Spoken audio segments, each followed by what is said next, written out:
Bonjour à tous. Aujourd'hui, nous sommes le dimanche 21 septembre 2025 et notre ami le professeur Marandi est de retour parmi nous. Bienvenue à nouveau, professeur. Bonjour Nima. Merci beaucoup de m'avoir invité dans votre émission. C'est un grand plaisir.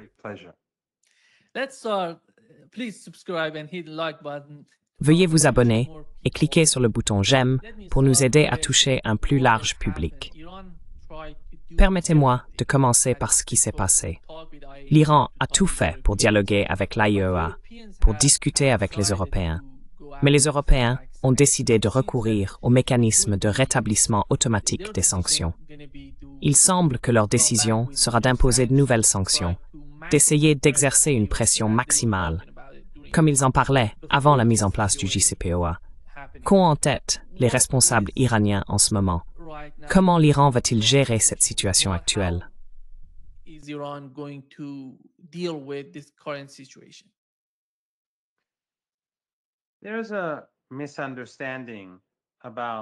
Il existe un malentendu concernant le processus de prise de décision en Iran que je constate très présent en ligne et parmi les personnes influentes.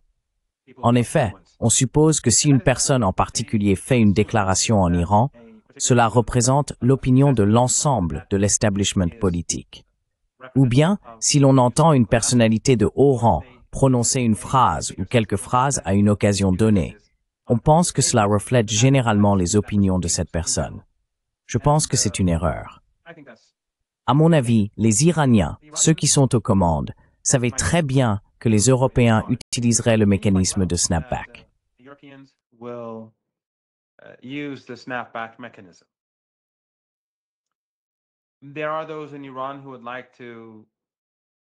Il y a en Iran ceux qui aimeraient prolonger l'accord nucléaire, le JCPOA, et faire en sorte que les Européens n'utilisent pas ce mécanisme pour l'instant, repoussant ainsi le problème. Et il y a ceux qui disent « finissons-en » et annonçons que nous allons cesser toute coopération avec l'Agence internationale de l'énergie atomique, advienne que pourra. Mais je pense que ce qu'a fait l'establishment politique, c'est-à-dire le Conseil suprême de sécurité nationale, c'est qu'ils ont choisi une troisième voie. Ils savaient très bien qu'il n'y aurait pas d'accord nucléaire et que les Européens allaient quitter l'accord. Et cela sous la pression de Netanyahou, de leur suzerain sioniste, des États-Unis et de leurs suzerains sionistes.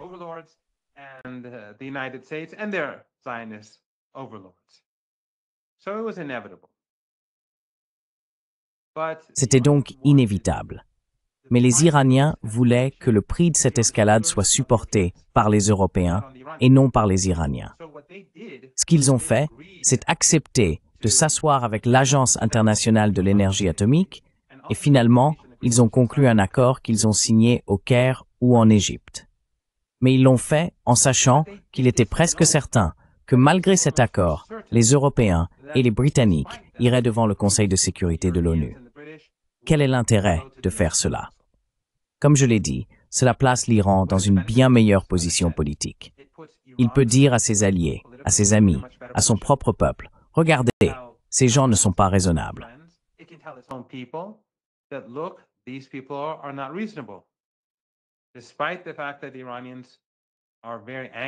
Bien que les Iraniens soient très en colère contre l'Agence internationale de l'énergie atomique et qu'ils croient qu'elle a collaboré avec le régime israélien et que le chef de l'agence a intentionnellement aidé le régime israélien en diffusant de fausses déclarations afin qu'il puisse les utiliser pour attaquer l'Iran. Malgré cela, ce gouvernement a conclu cet accord. Mais le gouvernement savait que les Européens iraient quand même au Conseil de sécurité de l'ONU. Donc je pense que c'était une décision intelligente. Mais certaines personnes, à mon avis, ont manqué de patience. L'Iran est très patient. L'Iran a été très patient par le passé et il continuera à l'être. Un autre exemple. Ces derniers jours, je suis sûr que vous avez entendu qu'à l'ONU, à l'Agence internationale de l'énergie atomique, l'Iran voulait soumettre une résolution au vote.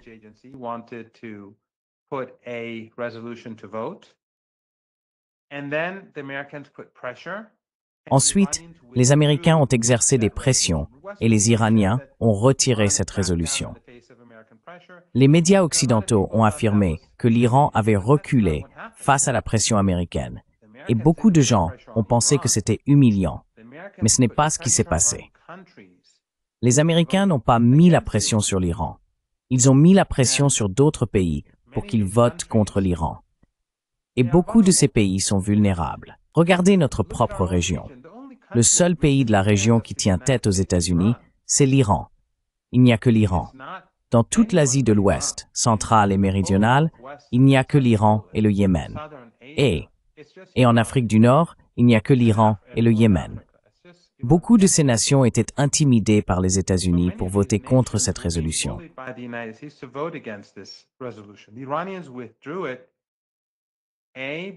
Les Iraniens l'ont retirée, d'abord parce qu'ils ne voulaient pas que leur résolution soit rejetée. Même si ces pays soutenaient l'Iran, s'ils avaient voté contre l'Iran, cela n'aurait pas été bien perçu. De plus, ils voulaient que ces pays, qui auraient probablement voté contre l'Iran, soient reconnaissants envers l'Iran de les avoir sortis de cette situation difficile. On pourrait dire, non, il aurait fallu la soumettre au vote et humilier ces pays. Oui, on peut faire beaucoup de choses, mais on mène une longue guerre contre cet établissement sioniste qui contrôle en grande partie l'Occident et notre région. Et vous êtes assez isolés. Il faut choisir ces combats avec soin.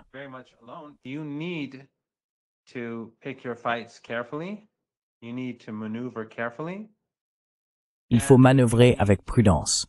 Il faut être sage et courageux, mais aussi plus attentif dans la manière de mener la guerre. Beaucoup de ce que nous voyons aujourd'hui est basé sur les émotions. Les gens se mettent en colère, deviennent émotifs. Ou bien certains disent, par exemple, pourquoi l'Iran ne continue-t-il pas de frapper le régime israélien? Ils veulent que l'Iran tire de plus en plus de missiles sur le régime. Oui, je comprends que des gens à travers le monde considèrent l'Iran comme le seul espoir. Et l'Iran est le seul espoir. L'Iran aide le Yémen. L'Iran aide Gaza d'une manière que nous ne comprendrons que dans des décennies. L'Iran aide le Liban. L'Iran aide la résistance dans toute la région. Et c'est la raison pour laquelle le régime israélien est en train de sombrer. Il est aujourd'hui méprisé dans le monde entier.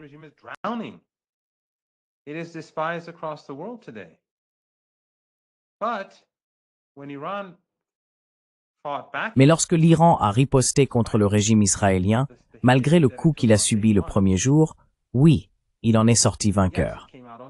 C'est vrai. Et comme Steve Bannon l'a souligné, Trump est venu à la rescousse de Netanyahou pour obtenir ce cessez-le-feu. Et les Iraniens, bien sûr, n'ont pas accepté pendant plusieurs jours. Ils ont continué à frapper le régime israélien pendant 12 jours. Ils ont continué à frapper le régime israélien jusqu'à ce que l'Iran, après avoir obtenu certaines concessions, cesse de tirer des missiles. L'Iran aurait-il pu continuer encore quelques jours? Oui, il l'aurait pu. Cependant, les Iraniens ne sont pas des enfants. Ils ne sont pas émotifs. Ils savent qu'il existe un équilibre des forces dans cette région. Si l'Iran combat le régime israélien d'une manière où, en guerre, on encaisse des coups et on en donne, Israël sera durement touché. Mais l'Iran le sera aussi.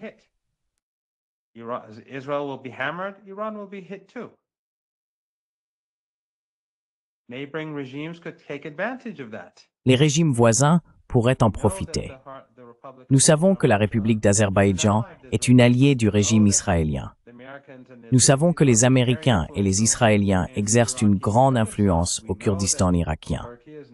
Nous savons que la Turquie n'est pas une amie de l'axe de la résistance. Ils ont collaboré avec le régime israélien pour le saper dans toute la région. Ils soutenaient les Saoudiens lorsque ces derniers ont mené la guerre génocidaire contre le Yémen pendant 7 ans. Ils ne se sont éloignés du Qatar que lorsque celui-ci a été assiégé par les Saoudiens et les Émiratis. L'Iran doit donc être fort face à l'OTAN, face aux États-Unis, face au régime israélien et à ses alliés. Mais il doit aussi lutter et rester puissant.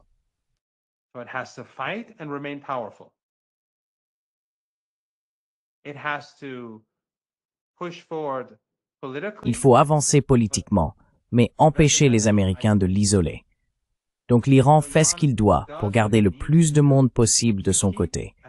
Il fait ce qu'il peut pour frapper le régime israélien sans affaiblir ses propres défenses. Car c'est vrai, l'opinion publique est de notre côté.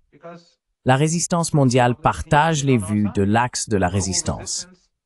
Mais la réalité sur le terrain, c'est qu'Erdogan est membre de l'OTAN. Aliyev est un proche allié du régime israélien. Ils exportent du pétrole vers le régime israélien alors qu'il commet un génocide. Les zones kurdes d'Irak ne sont pas sous le contrôle effectif du gouvernement central irakien. Des milliers de terroristes y sont hébergés. Il y a une énorme influence américaine là-bas. Et d'ailleurs, d'où viennent les drones?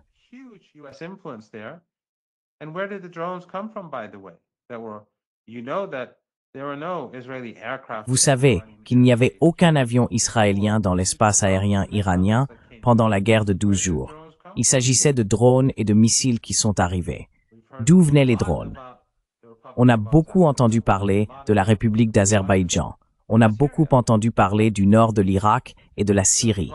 Donc l'Iran doit être très calculateur. Il doit continuer à affronter le régime israélien et ses alliés. Et les Israéliens en payent le prix. Maintenant, l'Occident peut dire tout ce qu'il veut sur la supériorité des Israéliens et l'affaiblissement de la résistance. Mais ce que nous voyons aujourd'hui, c'est un régime israélien qui est méprisé dans le monde entier. Je veux dire, prenons simplement la mort de Charlie Kirk. Les gens ne croient pas à la version du FBI. L'histoire ne tient pas debout, et des gens accusent Israël. Je ne sais pas qui l'a fait. Je n'en ai aucune idée.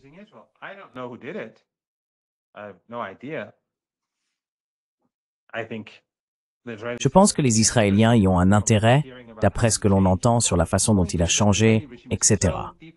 Mais le fait est que le régime israélien est profondément méprisé aux États-Unis.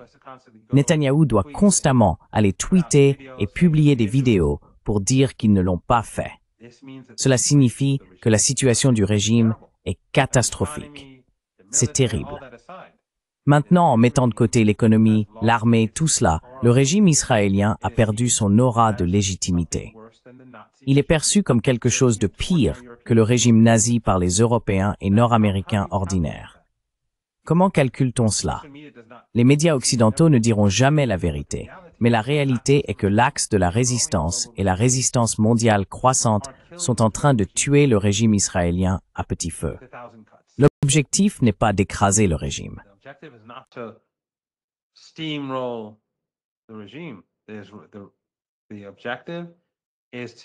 L'objectif est de le délégitimer, de le dévoiler, de l'affaiblir, ou finalement de le voir s'effondrer à un moment donné. Et je pense que beaucoup de choses ont été accomplies pendant cette période. Donc, fondamentalement, la façon dont l'Iran fonctionne est très différente de ce que certains de nos amis sympathisants en ligne disent. Ce n'est pas une trahison. L'accord en Égypte était un accord dont l'Iran savait qu'il ne durerait pas. Lorsque l'Iran a retiré la résolution à l'AIEA, il savait que probablement, malgré le fait que la plupart des membres, tous les membres non occidentaux sauf un ou deux, auraient voté pour l'Iran, ils ont vu les menaces que les Américains faisaient peser. Vous savez que les Américains, les États-Unis et les Européens sont devenus fous maintenant. Leur comportement est scandaleux.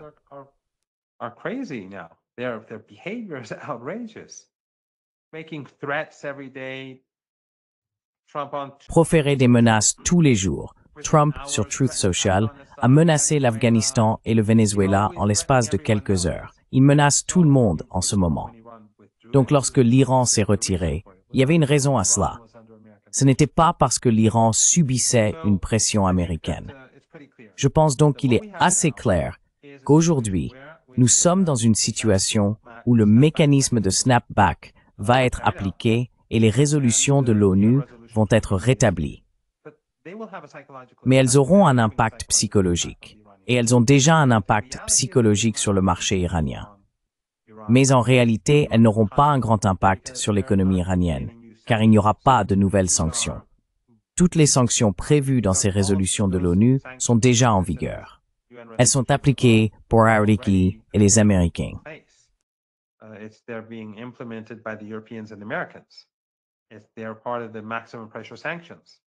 Elles font partie des sanctions de pression maximale. Et ces sanctions vont bien au-delà des sanctions de l'ONU. Ainsi, les sanctions de l'ONU sont essentiellement des sanctions déjà en place, et bien plus que ces sanctions sont déjà appliquées. Maintenant, la question que certains peuvent se poser est, pourquoi avons-nous des sanctions de l'ONU?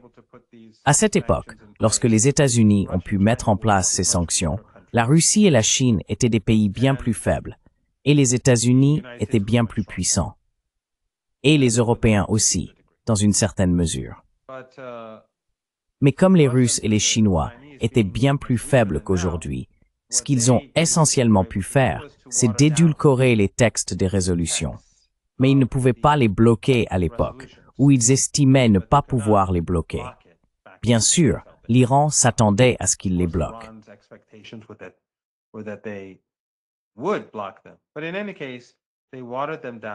Mais de toute façon, ils les ont édulcorés. Mais à l'époque, les choses étaient différentes.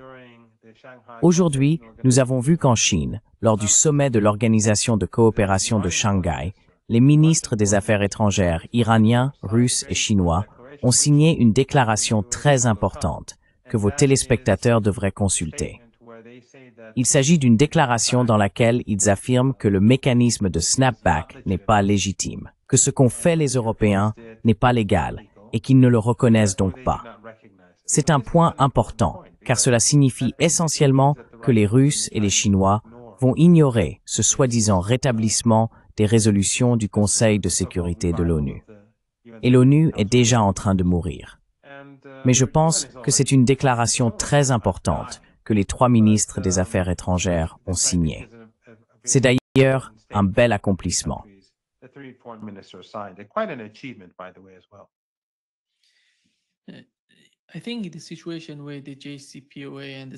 Je pense que la situation avec le JCPOA et les sanctions qui l'ont précédé est importante en raison du rôle de la Chine et de la Russie, non seulement parce que leur position était plus faible à l'époque, mais aussi parce qu'il n'y avait pas ce type d'affrontement entre l'Occident, en particulier les États-Unis, et la Russie et la Chine. La guerre commerciale, telle qu'elle se déroule actuellement entre les États-Unis et la Chine, ainsi que la guerre en Ukraine, ont totalement changé les enjeux géopolitiques de la région, en Europe, au Moyen-Orient et en Asie. Comment cela évolue-t-il? Quelle est votre évaluation de la pression qu'ils peuvent exercer sur l'Iran? Nous savons qu'ils évoquent le 27 septembre comme date pour le retour automatique des sanctions, la date à laquelle les sanctions seraient réimposées à l'Iran.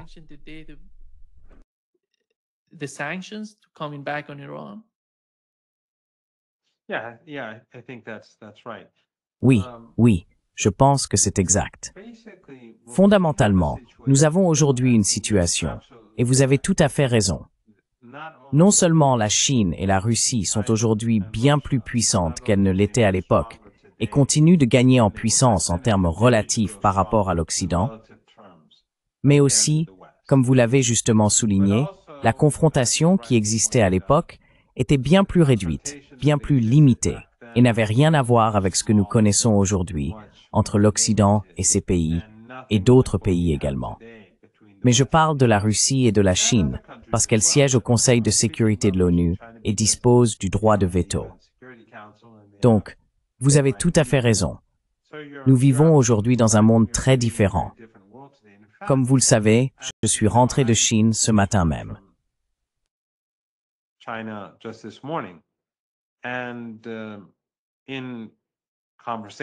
Dans mes conversations avec des personnes influentes en Chine, j'ai constaté que la vision du monde chinoise, du moins parmi ceux à qui j'ai parlé, était très en phase avec ce dont nous discutons aujourd'hui. L'un d'eux, avec qui j'ai échangé, a dit quelque chose à quoi je ne m'attendais pas, car nos amis chinois sont généralement très prudents. Mais il a affirmé que l'Iran, la Russie et la Chine, et ce n'était pas quelqu'un des médias ou quoi que ce soit de ce genre, mais je ne veux pas entrer dans les détails. Il disait que la force iranienne est la force chinoise, la force russe est la force chinoise, et la force chinoise est la force iranienne et russe. En ce moment, tous doivent rester forts.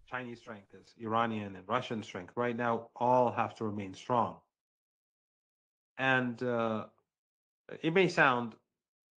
cela peut sembler tout à fait normal à votre public, mais il s'agissait d'une personne influente qui ne s'exprime généralement pas de cette manière. Ou du moins, je n'ai jamais vu cette personne parler ainsi auparavant.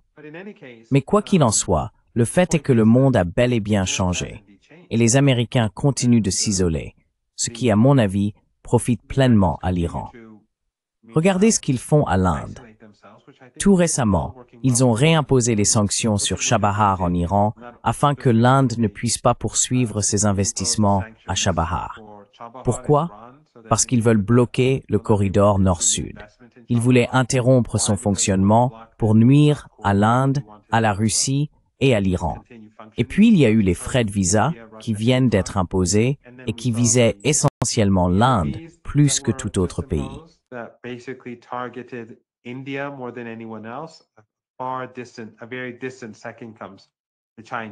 Les Chinois arrivent très loin derrière, en deuxième position. Mais ce que cela fait, en tout cas, c'est marginaliser encore davantage l'Inde. Et puis nous avons vu, bien sûr, l'attaque contre le Qatar, dont nous avons déjà parlé. Cela a encore isolé les États-Unis. Cela a conduit à la révélation d'un accord entre l'Arabie saoudite et le Pakistan. Et cela montre simplement qu'aujourd'hui, les pays, quelle que soit la nature de cet accord et les implications qu'il pourrait avoir, le fait est que cela oblige les régimes familiaux arabes du Golfe Persique à repenser leur situation. Ils sont très vulnérables. Le pays qu'ils pensaient les protéger et pour lequel ils payaient un prix énorme, des milliers de milliards de dollars, littéralement en pot de vin au fil des années, ce régime était en réalité contre eux.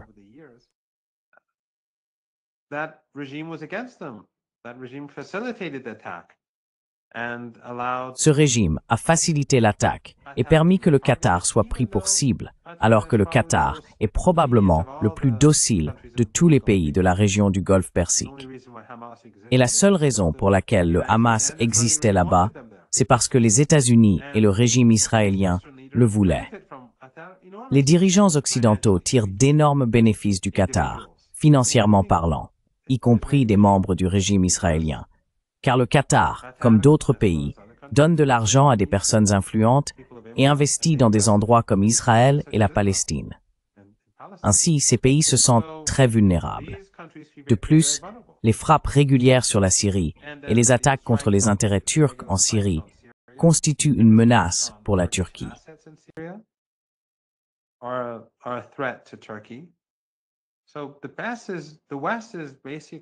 Donc l'Occident fait essentiellement de son mieux pour s'isoler. Et ce que les Européens, d'ailleurs Nima, ont fait à l'Iran, c'est que, et je l'ai tweeté il y a quelques jours, quand il était clair qu'ils allaient mettre en œuvre le snapback ou déclencher le snapback, c'est qu'ils se sont isolés de façon permanente. Ils ont brûlé les ponts avec la Russie et la Chine, donc ils n'ont plus d'énergie bon marché venant de Russie. Et maintenant, ils ont brûlé leurs ponts avec l'Iran. La seule raison pour laquelle les Iraniens s'engageaient avec les Européens, c'était la cause du JCPOA. Désormais, les Européens n'ont plus de statut particulier. Nous ne faisons plus aucun commerce significatif avec eux.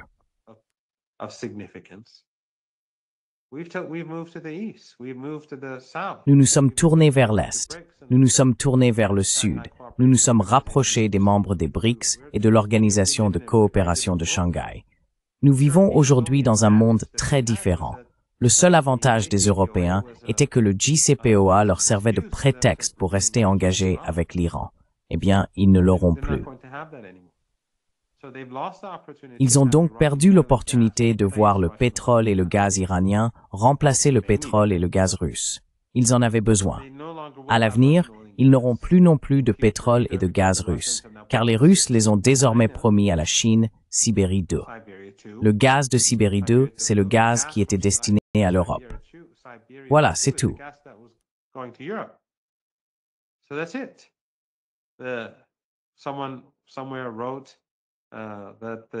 Quelqu'un, quelque part, a écrit que le siècle d'humiliation pour l'Europe est peut-être sur le point de commencer.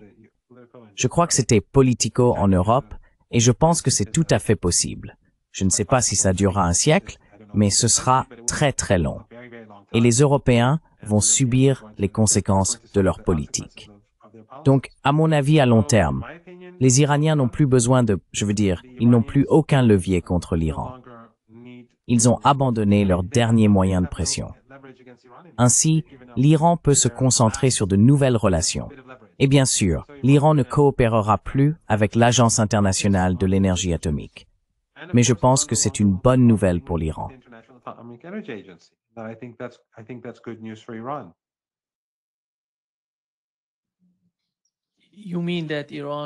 Vous voulez dire que l'Iran se retirerait du TNP? Et que se passe-t-il? Et comment? L'Iran va-t-il répondre aux mesures prises par les États-Unis et les Européens?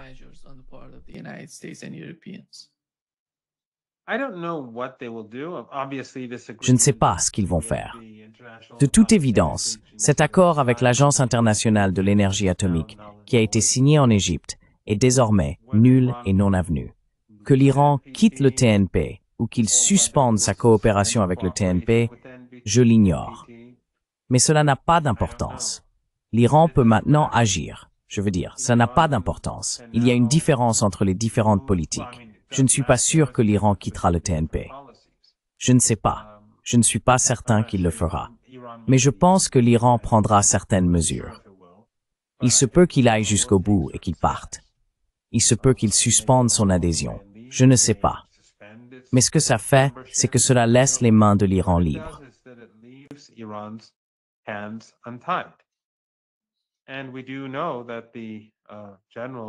Et nous savons que le général qui dirigeait l'agence de renseignement américaine a admis que le programme nucléaire iranien n'a pas été détruit. L'Iran dispose de l'infrastructure nécessaire pour construire des centrifugeuses et tout ce dont il a besoin. Et le programme lui-même, d'après ce qu'il dit, ce n'est pas moi qui le dis, a bien survécu. Cela place l'Iran dans une position très dominante. Et bien sûr, les capacités de missiles de l'Iran sont inégalées. Nous avons vu comment les missiles iraniens ont poussé Netanyahou à demander à Trump un cessez-le-feu.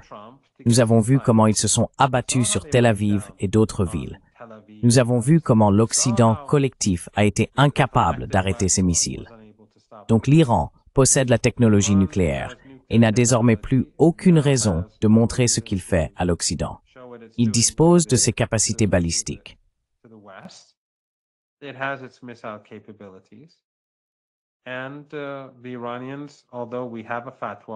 Et les Iraniens, bien que nous ayons une fatwa, ce qui est évidemment très important pour nous, l'Iran a déjà déclaré à plusieurs reprises, tant l'actuel chef du Conseil suprême de sécurité nationale, avant même qu'il n'occupe ce poste, que le Dr Karazi, conseiller du guide suprême en politique étrangère, que la posture nucléaire de l'Iran pourrait changer s'il existait une menace existentielle pour le pays.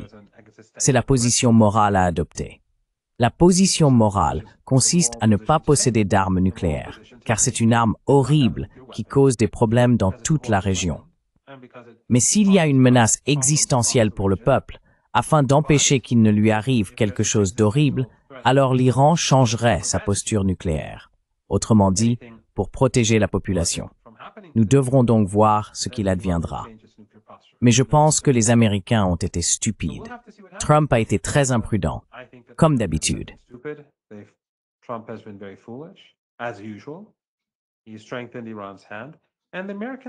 Il a renforcé la position de l'Iran. Et les Américains ont beaucoup de problèmes. Non seulement ils se sont créés un nombre immense d'adversaires à travers le monde.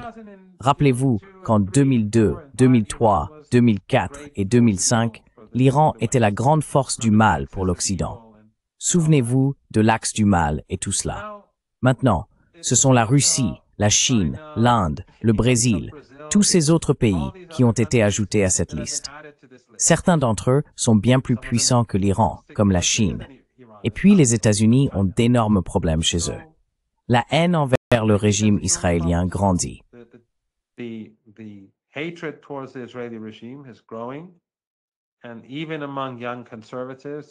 même parmi les jeunes conservateurs, cela prend de l'ampleur. Et la mort de Charlie Kirk, ce n'est pas une bonne nouvelle. C'est pas une bonne nouvelle pour le régime israélien, vu la tournure des événements, la façon dont le FBI essaie de mentir et de dissimuler la vérité sur l'assassinat. Je ne sais pas ce qui s'est passé. Évidemment, je ne prétends pas que ce sont les Israéliens qui l'ont fait. Bien sûr, le premier endroit vers lequel je pointerais du doigt serait Tel Aviv, ou le lobby sioniste, mais je n'en sais rien.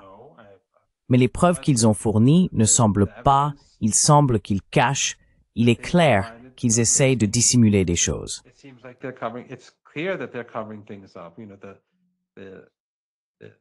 L'échange en ligne entre le tireur présumé et son partenaire, tout cela, les images, tout, c'est vraiment très étrange ce que nous voyons aux États-Unis. Les États-Unis ont de nombreux problèmes internes. Ils ont des problèmes externes. Ils font face à un énorme problème économique qui ne cesse de croître. Ils ont un immense problème politique sur leur propre sol. Donc je pense que lorsque l'on met tout cela ensemble, et bien sûr, la position israélienne dans notre région n'est pas du tout bonne. Lorsqu'on additionne tout cela, l'Iran se trouve aujourd'hui dans une position très forte. Maintenant, encore une fois, l'Occident dira « Non, l'Iran est isolé, l'Iran est faible ». Cela fait 47 ans qu'ils disent cela.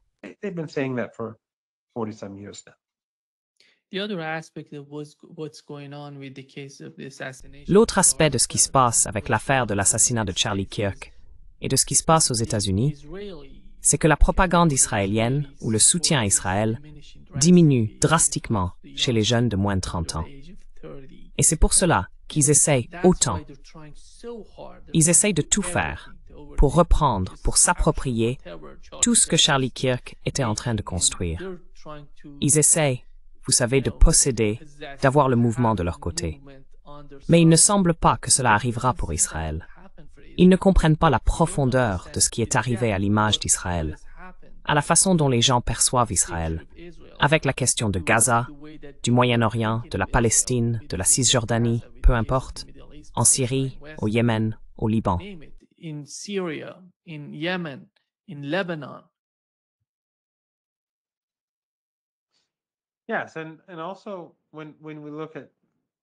Oui, et aussi, lorsque nous regardons la situation à l'intérieur des États-Unis, nous voyons, tu sais, Nima, les États-Unis, à mon avis, leurs deux derniers outils, je pense que je l'ai dit assez souvent, leurs deux derniers outils pour maintenir leur hégémonie étaient, enfin, trois outils, disons, mais d'habitude je parle de deux. L'un est le militaire que nous allons laisser de côté, mais les deux outils auxquels je pense, le premier est la notion de droit de l'homme, qui a toujours été factice, mais beaucoup de gens y croyaient. Ils avaient les médias et tout cela, et les médias occidentaux ont créé cette façade.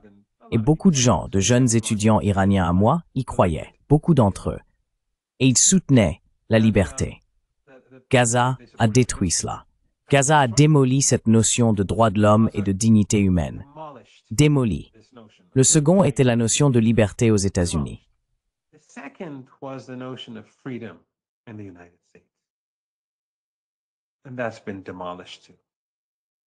Et cela a également été démoli. Ce qui s'est passé dans les universités, plus récemment ce qui est arrivé à Jimmy Kimmel, peu importe, je n'ai pas d'affection particulière pour lui ou son émission et je ne la regarde pas. Mais la façon dont il a été réduit au silence, le fait qu'aux États-Unis la liberté d'expression se restreint, que les personnes qui critiquent le régime israélien ont des ennuis. Maintenant, on voit que TikTok va tomber entre les mains des Israéliens. On voit que CBS et tout le reste deviennent de plus en plus ouvertement contrôlés. J'entends dire que les funérailles de Charlie Kirk vont ressembler à des funérailles d'État, où le président, la vice-présidente et des ministres prendront la parole. C'est comme s'ils essayaient de prendre le contrôle total et de s'assurer que personne ne dise quoi que ce soit qui dépasse les limites acceptables.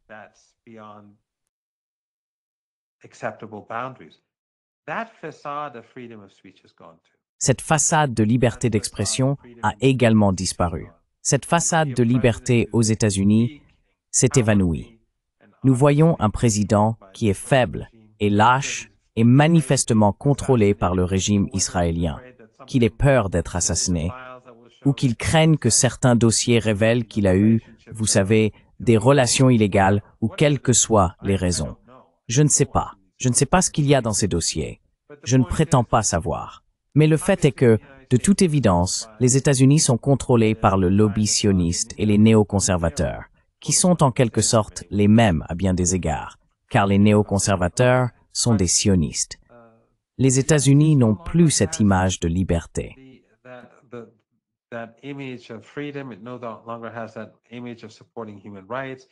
Elle n'a plus cette image de défenseur des droits de l'homme. Ses capacités militaires se sont, à mon avis, révélées insuffisantes lorsque les missiles iraniens ont frappé Israël, que les Russes sont en train de gagner en Ukraine et après avoir vu le défilé chinois à Pékin. Je pense que les États-Unis s'affaiblissent sur tous les fronts et que les gens chez eux, du moins beaucoup de ceux qui voient à travers la propagande, commencent à s'en rendre compte. Les États-Unis rencontrent donc tous ces problèmes dans la région, tout comme le régime israélien et, vous savez, leurs acolytes en Europe. Mais ils ont aussi des problèmes croissants chez eux. Les États-Unis sont profondément divisés.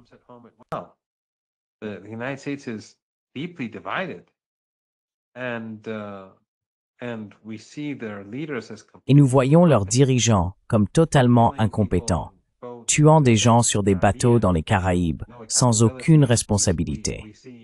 Nous voyons comment ils s'en prennent à différents pays, menaçant l'Afghanistan, exigeant une base en Afghanistan et exigeant que les Vénézuéliens obéissent et fassent ce qu'ils veulent. Cela ne donne pas une bonne image des États-Unis et c'est clairement un signe que les choses se détériorent pour eux.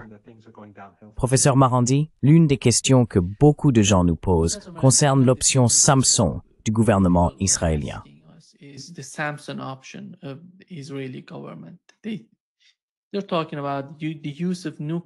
Vous parlez de l'utilisation d'armes nucléaires, peut-être contre l'Iran et d'autres pays du Moyen-Orient. Mais l'Iran, compte tenu de ce qui s'est passé pendant les 12 jours de guerre, a-t-il vraiment besoin d'armes nucléaires pour vaincre Israël? Nous avons vu récemment, il y a 2 ou 3 jours, le test d'un nouveau missile en Iran. L'Iran progresse-t-il avec des armes conventionnelles et des missiles au point de ne pas avoir besoin de recourir au nucléaire pour vaincre Israël ou pour s'opposer à Israël?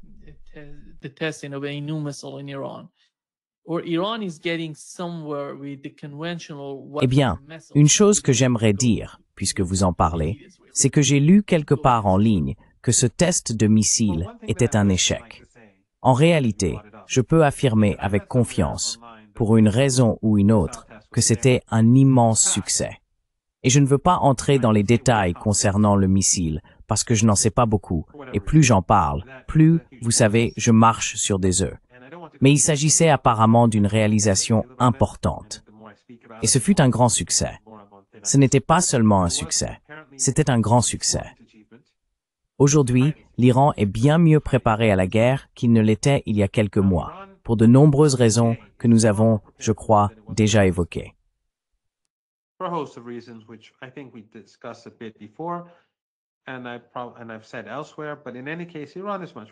Et je l'ai déjà dit ailleurs, mais en tout cas, l'Iran est bien mieux préparé. L'Iran peut frapper Israël très durement et à plusieurs reprises, et il peut ébranler les fondations du régime d'une manière telle qu'ils ne pourront plus contrôler leurs frontières. Donc l'Iran dispose d'énormes capacités, réparties à travers tout le pays. Ce n'est pas seulement une base, ou 2, ou 5, ou 10. Et le régime israélien a montré son jeu. Ses capacités conventionnelles ont été utilisées au maximum.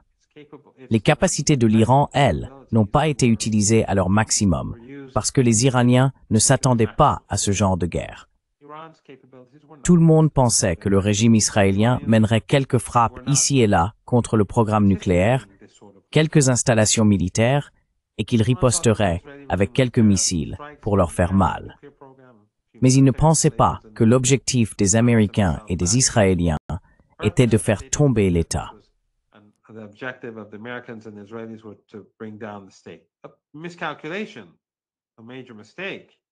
Une erreur de calcul, une grave erreur, un fait que personne ne peut nier. Mais en tout cas, qui d'ailleurs, paradoxalement, a fini par démontrer la puissance pure de l'Iran. Cela montre que l'Iran n'est pas dépendant des individus. Ce n'est pas un État qui dépend d'un dirigeant ou d'un commandant ou d'une multitude de commandants ou de dirigeants. C'est un État avec une telle profondeur que peu importe qui vous tuez, qui vous assassinez, il remplacera cette personne en quelques heures. La réponse viendra. Mais, comme je l'ai déjà dit, toute menace proférée par le régime israélien, le simple fait, Nima, que tu parles de l'option Samson, montre à quel point le régime israélien et ses soutiens sont immoraux et voyous. Le simple fait que tu dises cela, et le simple fait que beaucoup de gens le disent, signifie que ces personnes n'ont aucune moralité. Ils sont le mal à l'état pur. Et bien sûr, nous savons qu'ils sont le mal à l'état pur.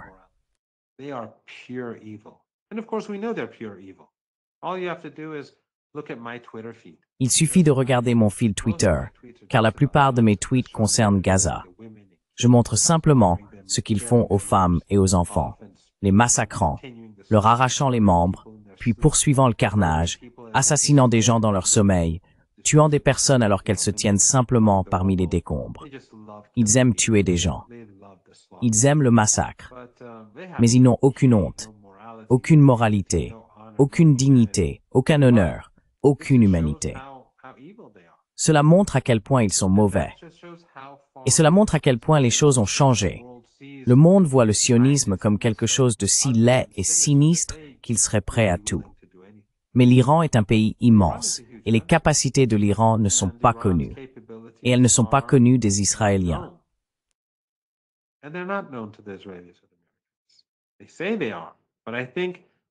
Ils disent qu'ils savent, mais je pense, sans entrer dans trop de détails, qu'ils ne savent pas autant qu'ils le prétendent.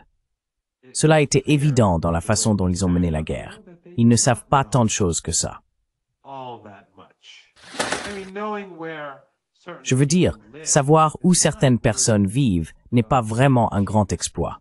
Il est très facile de savoir où vivent les hauts responsables et les généraux, où vivent leurs familles, dans n'importe quelle ville, dans n'importe quelle capitale. Même là où tu vis au Brésil, dans la capitale, on sait où vivent les généraux et les ministres. Aucun d'eux ne se cache sous terre. Mais à partir de maintenant, bien sûr, l'Iran prendra des précautions supplémentaires. Mais les Israéliens, ils ignorent beaucoup de choses qu'ils ne savaient pas et qu'ils ne sauront pas. Et cela deviendra plus compliqué pour eux à l'avenir. Beaucoup plus compliqué.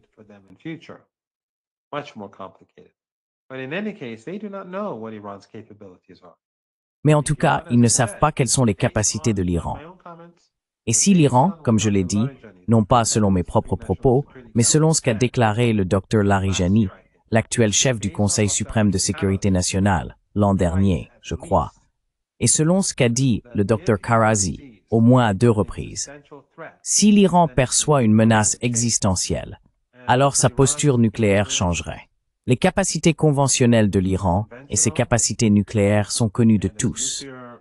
Le programme nucléaire iranien fait partie des 10 premiers au monde. Ils ont tué une poignée de scientifiques, mais la plupart étaient des gestionnaires. Il y a des milliers de jeunes scientifiques qui travaillent dans l'industrie et sur le terrain, et des milliers de jeunes officiers prêts à défendre le pays avec des missiles, des drones et tout ce qui sera nécessaire.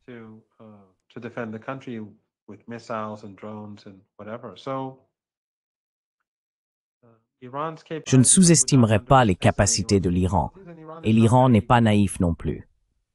Mais dans tous les cas, si le régime israélien envisage sérieusement une arme nucléaire, les pays du monde entier considéreraient cela comme une menace pour leur propre sécurité nationale. C'est une ligne rouge. Cela contaminerait toute la région, cela contaminerait le pétrole et le gaz, cela franchirait la ligne rouge qui rapprocherait le monde d'une destruction totale à l'avenir. Ce sont des limites à ne pas franchir. Les Russes, les Chinois, tout le monde serait indigné, pas seulement par l'utilisation, mais rien qu'à la menace de l'utiliser. Donc cela conduirait à la chute du régime lui-même. Je ne sais pas ce qui se passera à l'avenir, mais personne ne doit imaginer que l'Iran est naïf ou incapable. L'Iran sait très bien ce qu'il fait.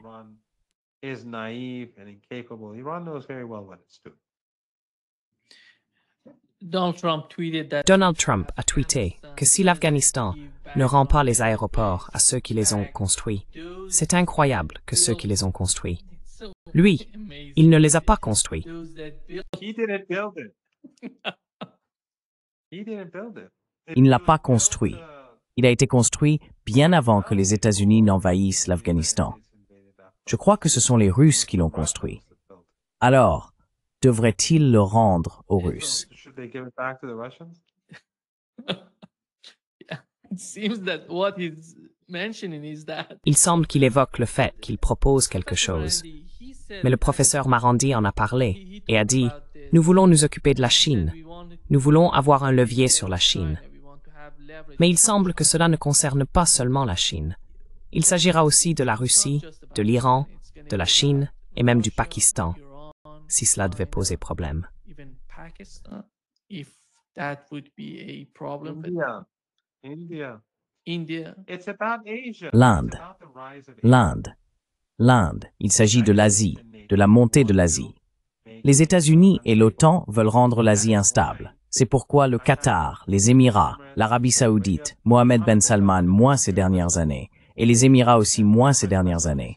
Mais pourquoi ces pays soutenaient-ils l'EI et Al-Qaïda? Pourquoi soutenaient-ils le wahhabisme? Rappelez-vous, la religion officielle du Qatar est le wahhabisme, cette secte takfiri. Et c'est pourquoi Erdogan a formé tant de milliers, des dizaines de milliers, au cours des 13-14 dernières années, probablement plus de 100 000 takfiris, au Qatar, en Turquie, en Irak et en Syrie. in Turkey and Iraq and in Syria with US support, with NATO support, with Avec le soutien des États-Unis, de l'OTAN, d'Israël, car ils ne sont pas seulement utilisés par le régime israélien pour détruire la Syrie, pour détruire notre région, pour fragmenter la région et permettre la domination israélienne, mais ils peuvent aussi être utilisés, et le seront, pour déstabiliser l'Asie centrale. Le corridor nord-sud serait vulnérable. L'initiative, la ceinture et la route seraient vulnérables. Et bien sûr, l'Asie du Sud serait vulnérable. Et souvenez-vous, les attaques de l'OI et d'Al-Qaïda ont toujours lieu dans notre pays. Nous avons vu comment ils ont mené des attaques en Iran, tuant 100 personnes, se rendant dans différents endroits et massacrant des gens. going to different places and slaughtering people. You don't see them doing that in Europe and the United States. Only on Vous ne les voyez pas faire cela en Europe ou aux États-Unis. Ce n'est qu'à une ou deux occasions qu'ils commettent des massacres de masse en Russie. Ils assassinent des ingénieurs chinois au Pakistan, ils massacrent en Irak, ils massacrent en Syrie, mais ils n'attaquent jamais Israël. Une fois, pendant la sale guerre, où l'EI et Al-Qaïda étaient utilisés près du plateau du Golan, un terroriste de l'EI a tiré sur des Israéliens et ils se sont excusés. Ils se sont excusés auprès d'eux. Je veux dire, les gens peuvent le vérifier. Donc il ne fait aucun doute que la base aérienne de Bagram, ils ne la veulent pas pour, vous savez, l'Afghanistan. Ils la veulent pour la Russie. Ils la veulent pour la Chine. Ils la veulent pour l'Asie centrale. Russia. They want it for Russia. They want it for China. They want it for Central Asia. They want it for India. They don't want India to become another. Ils veulent cela pour l'Inde. Ils ne veulent pas que l'Inde devienne une autre puissance. Ils veulent de la faiblesse à travers toute l'Asie. Ils ne veulent pas que l'Asie s'élève. Regardez ce qu'ils font à l'Inde maintenant. D'abord les tarifs douaniers, puis les sanctions sur Chabahar. Ils essayent constamment de les humilier. Maintenant, il y a les restrictions de visa, ou les frais de visa, qui sont en réalité des restrictions de visa. Donc, rien ne doit être vu de façon naïve.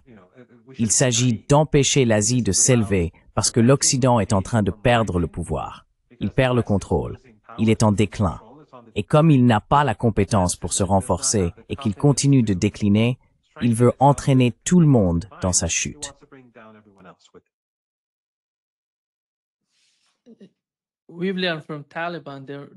Nous avons appris que les talibans ne sont pas d'accord avec ce que Donald Trump demande.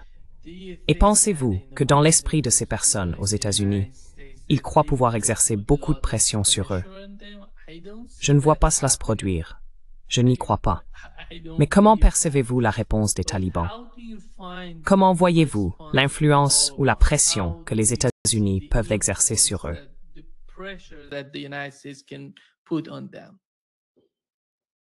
Well, it would look horrible for the Taliban.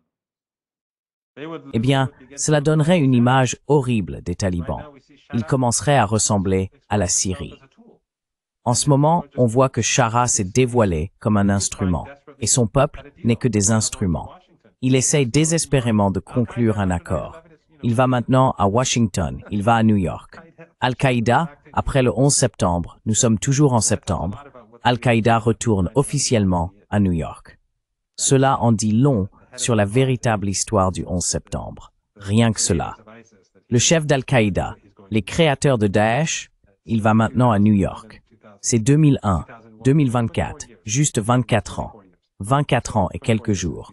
Si les talibans vont dans cette direction, la situation en Afghanistan n'est pas bonne. La situation est mauvaise là-bas. Le pays est dans une situation très difficile. La vie est vraiment horrible.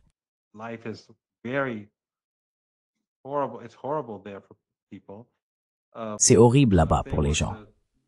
Donc s'ils devaient faire preuve de ce genre de flexibilité envers les Américains, ils perdraient la face aux yeux de leur propre population. Mais ils perdraient aussi toute la bonne volonté qu'ils ont dans la région. Car les Iraniens collaborent avec eux, ils font du commerce et des affaires. Le Pakistan aussi, la Russie aussi, la Chine aussi. Les Américains sont très éloignés. Ce ne sont plus les États-Unis d'il y a 20 ou 30 ans. Donc s'ils se tournent vers les Américains, ils vont se nuire beaucoup plus et ils seront perçus très différemment. Je ne pense pas qu'ils vont faire cela. Je trouve très improbable qu'ils aillent dans cette direction. Et je pense que les Américains devraient d'abord et avant tout se concentrer sur le Groenland et le canal de Panama et s'occuper de cela en premier. Puis ils pourront commencer à penser à d'autres pays.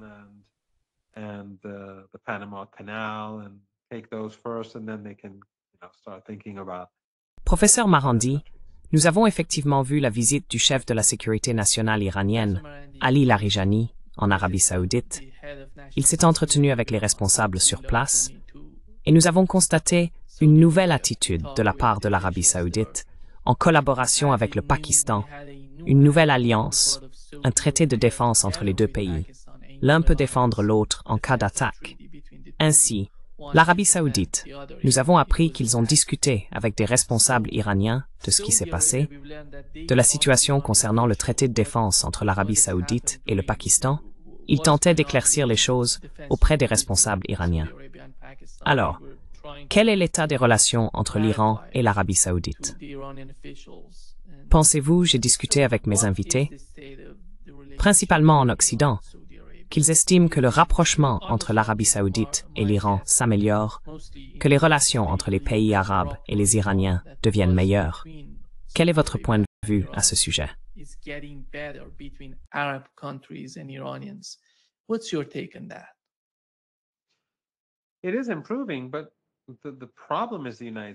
La situation s'améliore, mais le problème, ce sont les États-Unis. Les Américains essayent désespérément, et avec des menaces, d'empêcher les pays de la région de se rapprocher de l'Iran et de développer des liens économiques plus étroits avec ce pays. Les États-Unis rendent la vie très difficile aux gens ordinaires en Irak en les empêchant d'utiliser l'électricité ou le gaz naturel iranien. C'est la même chose en Arabie Saoudite et ailleurs. Mais la relation s'améliore, et cela est en grande partie dû au comportement des États-Unis et du régime israélien. Après tout, c'est l'espace aérien saoudien qui a été utilisé pour frapper Abqaiq. Il a été largement utilisé. Ce n'était pas seulement sur quelques kilomètres. C'était une énorme violation de la souveraineté saoudienne et aussi une humiliation.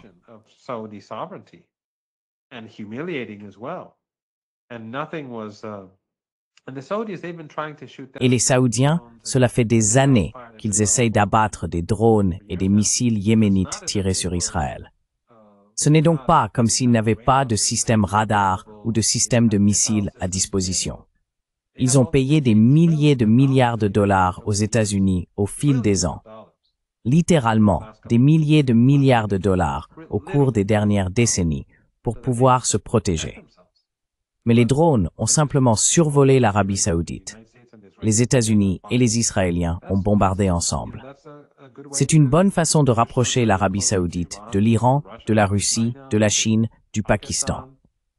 Donc la relation s'améliore.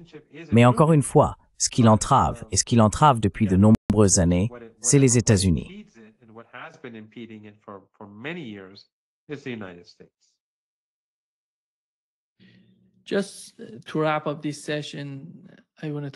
Pour conclure cette session, je voudrais parler de la situation concernant l'État palestinien. Nous avons appris que le Royaume-Uni, ainsi que l'Australie et le Canada, vont reconnaître l'État de Palestine. Mais quand on regarde l'Europe et d'autres pays, le Canada, l'Australie et leur comportement, là où ils pourraient agir, dans le cas de l'Iran, ils ne font rien. Ils ne font rien.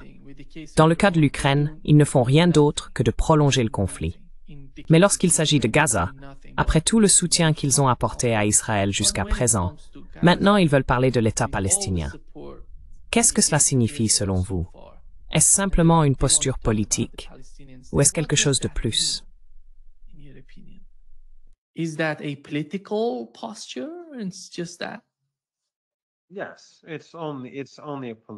Oui, ce n'est qu'une posture politique. Aucun de ces pays ne prendra volontairement des mesures pour instaurer un État palestinien. Ils acceptent le nettoyage ethnique, ils font gagner du temps au régime israélien, ils continuent de coopérer avec lui, ils continuent de lui fournir des renseignements, ils continuent de lui fournir des armes. Ils sont en train de perpétrer l'Holocauste. Ils sont des partenaires à part entière de cet Holocauste. Ils continuent d'être des partenaires à part entière. Les Britanniques, les Français, les Allemands et les autres. Ce sont des partenaires à part entière. Il n'y a aucune sanction. Ils continuent de fournir de l'aide. Les principaux médias d'État dans ces pays, ou les médias affiliés à l'État, continuent tous d'essayer de justifier les Israéliens, d'être apologétiques envers le régime à travers l'Europe.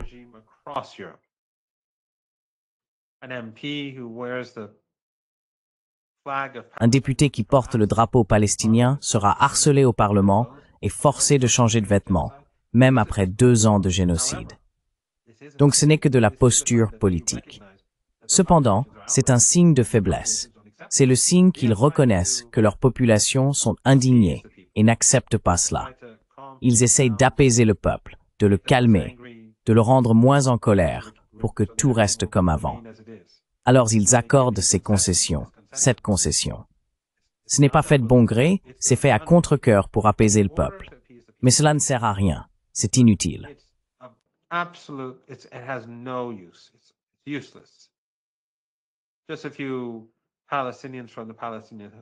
Seuls quelques Palestiniens de l'autorité palestinienne auront désormais des emplois dans différents pays européens. Ils occuperont un bâtiment appelé ambassade à Paris, à Londres ou ailleurs. Mais encore une fois, cela montre que l'état d'esprit a changé et nous devons continuer à faire pression. Et les gens du monde entier doivent continuer à faire pression.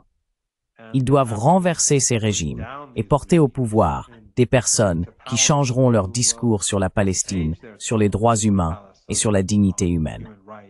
Ou ils doivent forcer ces politiciens ou les politiciens de ces partis à changer de position ou à en écarter certains pour en faire venir d'autres, des personnes plus jeunes qui changeront la trajectoire de ces pays.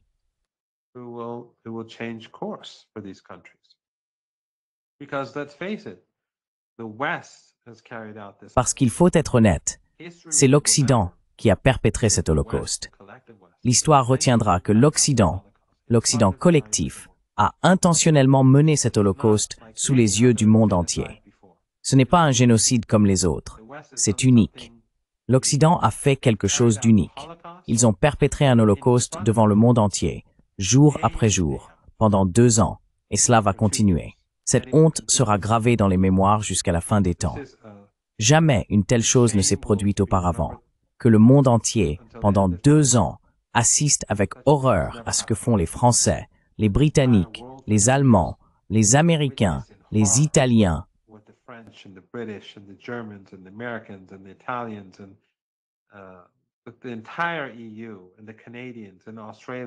mais l'ensemble de l'Europe, les Canadiens, les Australiens, Erdogan, la Nouvelle-Zélande, les Émirats, la Jordanie, l'Égypte, le Maroc et tous les autres, ce qu'ils ont permis ou facilité ou rendu possible ou financé.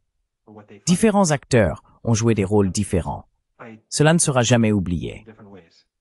Les gens ne devraient donc pas voir cela comme... Ils devraient le voir comme une petite victoire symbolique de leur résistance, mais il faut la reconnaître pour ce qu'elle est, sans aucune substance concrète sur le terrain. Mais cela devrait les encourager à pousser plus fort et à étendre l'influence de la résistance. Et au final, je n'ai aucun doute que le régime israélien, les sionistes et leurs complices, ainsi que les néoconservateurs, échoueront.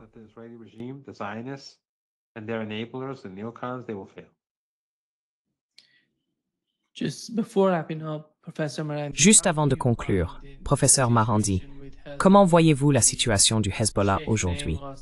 Le cheikh Naïm Qassem est intervenu et a tenté de dialoguer avec l'Arabie saoudite, affirmant que l'ennemi principal là-bas est Israël. Ils essaient de tout faire pour nous diviser.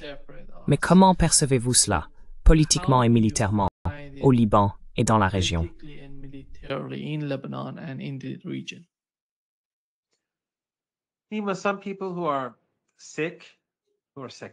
Certaines personnes qui sont sectaires, et ils le sont, parce qu'ils sont influencés par la richesse du pétrole et du gaz, sont irrationnels et inutiles, et n'ont jamais aidé le peuple palestinien.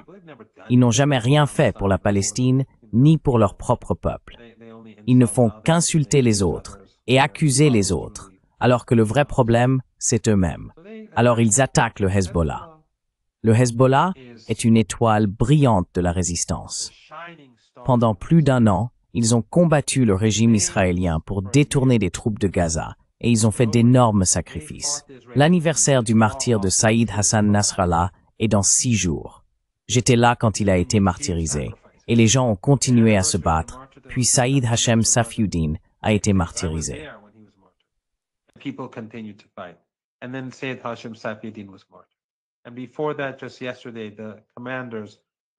Et avant cela, juste hier, les commandants défilaient.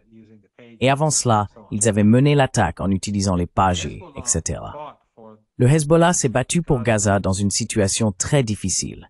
Tout d'abord, les événements à Gaza ont eu lieu sans que le Hezbollah en soit informé. Il n'était pas préparé pour le 7 octobre. Deuxièmement, le Liban n'est pas Gaza. Gaza est contrôlé par le Hamas et ses alliés, ou du moins ses alliés permettent au Hamas de la contrôler. Le Yémen, dans la majeure partie du Yémen, à l'exception des endroits où les mercenaires financés par l'Arabie saoudite, les Émirats et d'autres exercent un certain contrôle, la capitale est largement contrôlée par Ansar Allah et ses alliés. Le Liban n'est pas comme ça.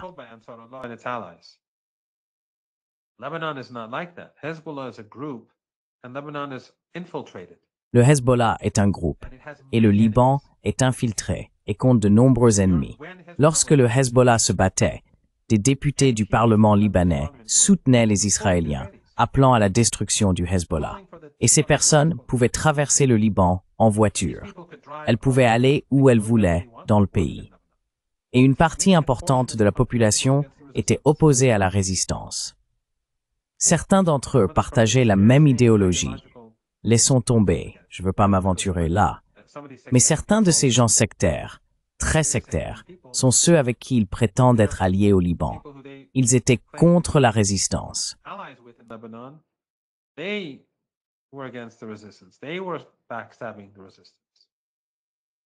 Ils poignardaient la résistance dans le dos. Il y avait des sunnites avec le Hezbollah, des chrétiens avec le Hezbollah, des druzes avec le Hezbollah, mais il y avait un petit nombre de chiites, mais un nombre significatif de chrétiens, de druzes et de sunnites contre la résistance alors qu'elle se battait. Je pense que selon un sondage récent, les sunnites au Liban sont divisés. Les chrétiens sont divisés. Le fait est que le Hezbollah ne contrôlait pas le gouvernement. Ils formaient un groupe. Donc, alors qu'ils étaient poignardés dans le dos, ils se battaient. Et lorsqu'ils ont accepté le cessez-le-feu, c'était parce que le Liban est, les Américains sont influents, les Saoudiens sont influents.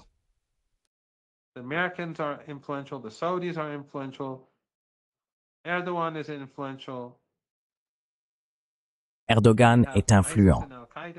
Et il y avait Daesh et Al-Qaïda en Syrie. Ils n'avaient pas encore pris le contrôle, mais ils étaient présents. Donc ils se sacrifiaient malgré le fait d'être encerclés. ils auraient pu conclure un accord. Les Américains leur auraient beaucoup donné s'ils étaient simplement restés en dehors de tout cela. Et c'est la même chose avec Ansarullah. Donc ils sont héroïques et ils ont fait d'énormes sacrifices et les Israéliens ont tout lancé contre eux. Tout ce qu'ils avaient. Le Hezbollah est beaucoup plus fort. Et cela s'explique en partie par le fait qu'ils se sont reconstruits progressivement. Ils ont tiré des leçons de la guerre. Ils ont appris de leurs erreurs, tout comme nous avons appris de nos erreurs ici en Iran.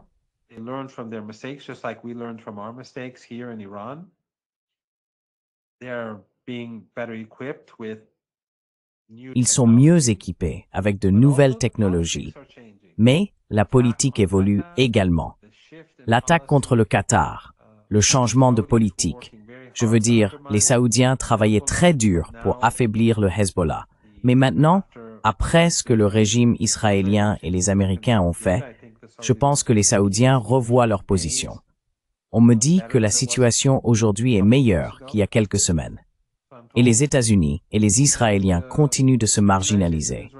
Donc les actes héroïques du Hezbollah ne devraient jamais être oubliés. Ce qu'ils ont accompli est absolument unique. Ce qu'ils ont fait était plus difficile que ce qu'Ansarullah a fait, parce qu'ils étaient voisins. Ils ont fait d'énormes sacrifices, et ils se préparent.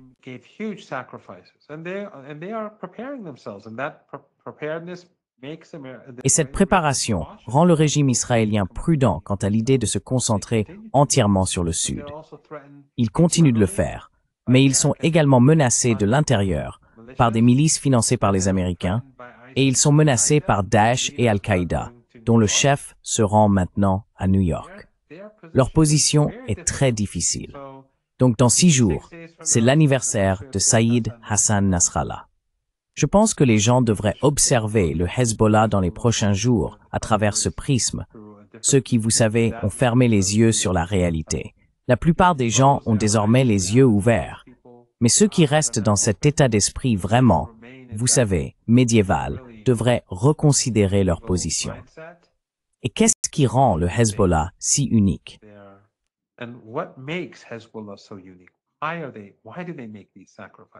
Pourquoi font-ils ces sacrifices?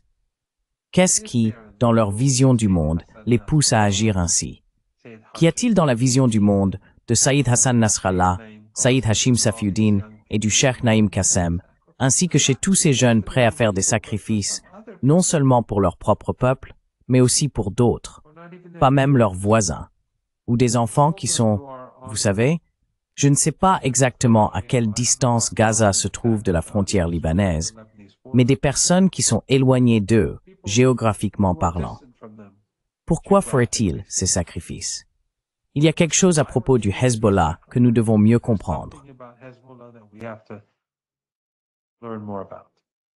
Merci beaucoup, professeur Marandi, d'être avec nous aujourd'hui. C'est toujours un grand plaisir. Great pleasure as always. Merci beaucoup de m'avoir invité, Nima. C'est toujours un honneur.